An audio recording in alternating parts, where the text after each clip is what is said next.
The snow fell in heavy sheets, sifting its way from the heavens and finding its footing somewhere on the land or on the cabin.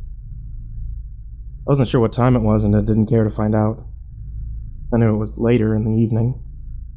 Most hours of the day looked the same from where we were in the North Pole. A dim white with the sun barely kissing the horizon. It's typical in September. The cabin had a constant roaring fire. Skin caught wafts of its heat, but could still feel where the cold air slipped through the cracks of the wooden structure. The storm wasn't letting up anytime soon. Another cup? Jay asked me. I held it out and nodded.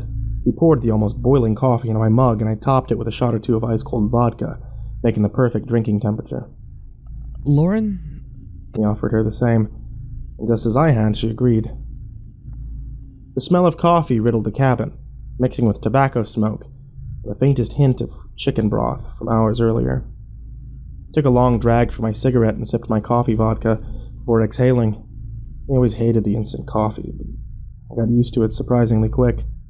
Maybe the vodka helped, I wondered. I looked around the cabin, Lauren and Jay sitting on opposite walls. I fell somewhere in between, sitting on a bar stool. I've been holed up in this cabin for weeks with these people, for unimportant work, research-related reasons, yet they still seemed like strangers to me. I knew their names, I knew a little bit about them, but almost every conversation we had was little more than pleasantries. Hey. Lauren spoke, breaking me from my stupor. Both of you. Come here. Jay looked at me emotionless, then made his way from the kitchen to the living room, where Lauren was sitting on the couch. I put up my smoke, took the seat next to her. Jay chose the leather couch that sat across from us. He wordlessly waited for Lauren to say something else. She didn't. What did you want? Entertainment, she said with a smile. I'm bored. I want to be entertained. He laughed at that. Entertainment, huh? I don't really think I want any part of this. Jay started to stand, but Lauren interrupted. Come on, dude. Put another shot of vodka in your mug and relax. We all need some entertainment. There's nothing to do here. What? What kind of entertainment? I asked, amusing the idea. I don't know. Let's tell each other stories or something. Jay relaxed back into his chair. Alright, fine. I like stories. Who's up first? Silence danced amongst the room, only broken by balls from the wind. I guess I'll go. I've got a story to tell. It's my go-to interesting story at parties and stuff. Jay leaned back, filling his pipe with loose tobacco. I reached into my pocket and grabbed another cigarette. So this happened to me when I was a kid. Well, teenager, actually. I was 16. I had been dating this guy for a couple months. We lived in San Francisco. Happily, I might add, thanks to his parents' deep pockets. Jay scoffed. She ignored it. So one random night, we decided to take a drive. He had this beautiful 67 Camaro, purred like 1,000 lions. Anyway, we decided that night would be the night we would lose our virginity to each other.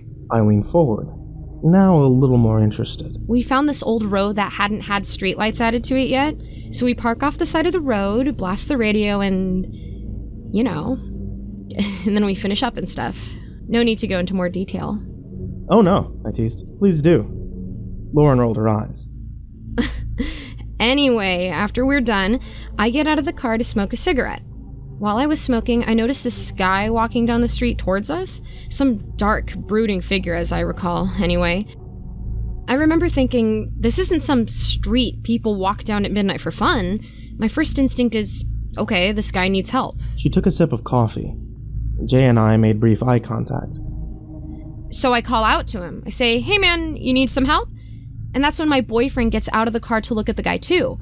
And then I noticed this guy wasn't just walking, he was fast walking. I mean, real unnatural like. My boyfriend says to him, you need a ride? I swear, I heard the guy say no back to us in a panicked voice, but my boyfriend just didn't hear it. Jay interrupted. Asking strangers if they want a ride, huh? You know you can get killed that way. Interjected, genuinely interested in her story. Yeah, thanks for the advice, Jay, I know. Anyway, this guy kept walking until he passes us, so my boyfriend said, let's leave this freak alone, and he says it, like, super loud. Well, the fast-walking guy stops dead in his tracks when he hears that and just looks at us. We weren't more than 20 feet away at that point. The only light was coming from the lights of the car. No way I could see him in any detail. She took another sip from her thermos. I was frozen with fear. I turned back to my boyfriend. He looked a little on edge too. And the guy was just staring at us, motionless. Did he say anything? I asked. He did. He said in a deep but quiet voice, "You're lucky you parked where you did." And the three of us stood there silently for a moment, and then he walked away. Well, that's ominous, I said. You ever figure out what the guy was doing? Oh, it wasn't just some guy. It was the Zodiac killer. I almost choked on my coffee. What? Yep. The next day, we hear the news of the first murder. Those 2 high school kids parked along Lake Herman Road. That was barely a quarter mile from where we were. And you know, it may not have been him. Apparently, Zodiac drove away from the crime scenes, so why would he have been walking then? I'm not sure, but whoever or whatever talked to us that night, the fast walker, he knew what happened. He told us we were lucky. Fuck. That's all I could manage to say. I sat in a shocked state. Lauren was trying to hide a smile of content, obviously pleased with her story, and Jay looked unimpressed. I stuttered for a bit. That reminds me of something that happened to me, actually. Jay cocked his head back, the first sign of amusement that he'd shown. That guy, I started. I don't know, it reminded me of something that happened to me. Do tell. Well, I began. Well, it was when I was a kid. I was only 12 or so. My friends and I convinced our parents to send us to the same summer camp that year, Camp Hideaway. And I haven't said that name in years. Lauren blinked at me, and Jay wasn't looking at me, instead focused on his pipe, but I could tell he was listening. So I continued. Yeah, Camp Hideaway. It was a little summer camp, maybe 7 or so counselors, no more than 30 kids. It was a nice place. We went hiking and canoeing and all that normal camp shit. And we were supposed to be there for a week.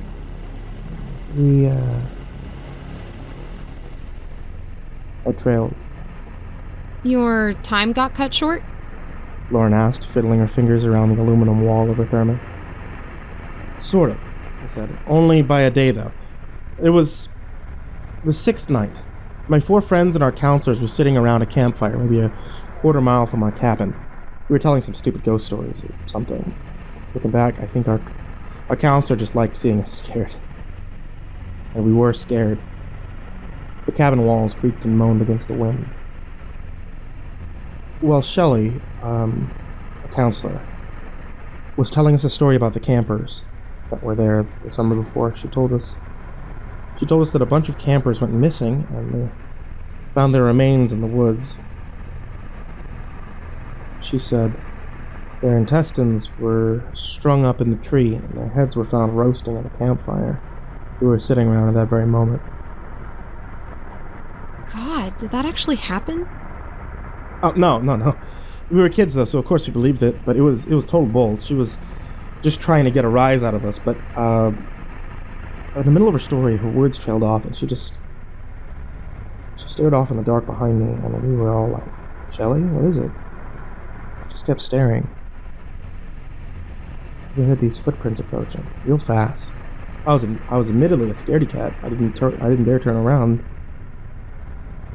I paused. The fresh memory flowing back to me for the first time in decades, able to process it at first. They both took note of my pause, and Lauren said, And? What happened? Sorry. I shook my head. I hadn't thought about this in a long time. The footsteps stopped. I was frozen. Shelley and my friends were the same. Some of them looked in the sound's direction, some not. We were all clinging to the silence, but it was broken. The fast walker, as Lauren said, he said something to us. What'd he say? He said, good thing you're all out here telling stories. And he walked away. Only thing he left behind was the sound of quick-paced footsteps and the silence that lingered after. In the cabin, I felt a similar silence, but one of waiting for reason to come. A silence that penetrated the souls of its inhabitants, waiting for answers to overcome the bleak stiffness. So we snuck out that night. Shelley convinced us to go close to midnight to tell ghost stories. Not long after the man walked away from us, as we sat in silence trying to comprehend what had just happened, we heard, I shuddered at the memory. We saw an explosion from the cabins. We heard the accompanying boom, a sound so loud it still wakes me up in the deepest of sleeps. My grip was tightened around my coffee cup, my knuckles white from the pressure and cold. I winced at the memory, but tried to keep composure. It was a freak thing. The gas leak was ignited by one of the counselors lighting a cigarette at the door of her cabin. There was no survivors. Except for us. Oh my god. Lauren murmured through paralyzed lips, staring at the ground in a thoughtful manner. Just then, Jay stood from his seat and lumbered his way towards the coat rack. He grabbed his heaviest coat and wrapped it around himself in a scarf. Where the hell do you think you're going? The blizzard's barely calmed down, I intruded. He took a long draw of air, his eyes wandered the cabin walls and ceiling, paused at Lauren, then landed on me. You know, I've learned a long time ago, I can't prevent things from happening. I can't save anyone. No matter how hard I try, no matter how fast I go. I've learned over many years the best thing I can do is just slow down. Lauren and I gawked at him, confused. Our thoughts jumbled, perhaps intertwined. He finished buttoning his coat and exhaled, long and slow before he spoke. It's a good thing you two decided to stay inside during the storm. A smile appeared on his face before he turned from us, swung the cabin door open, stepped out slowly into the blizzard, and shut the door behind them, leaving Lauren and I inside to mingle with the stale tobacco smell and heat from the fire. As our memories, old and new, mingled as well.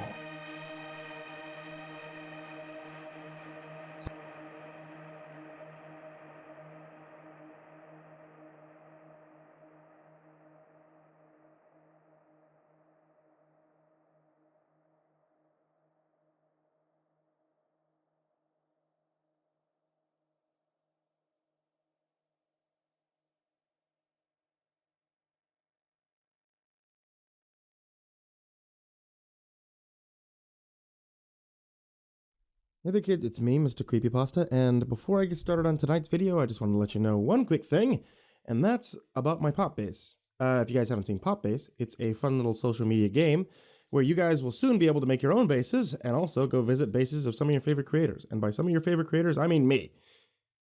So you can check out my base, look at some movie reviews I talk about, as well as look at plenty of other guys who are fantastic, like Comic Drake and Caleb Hiles and Nightmind. That's all for this little sponsored short. You can find the link to Pop Base in the description down below. And on to tonight's story. Hey there kids, it's me, MrCreepyPasta, and before I get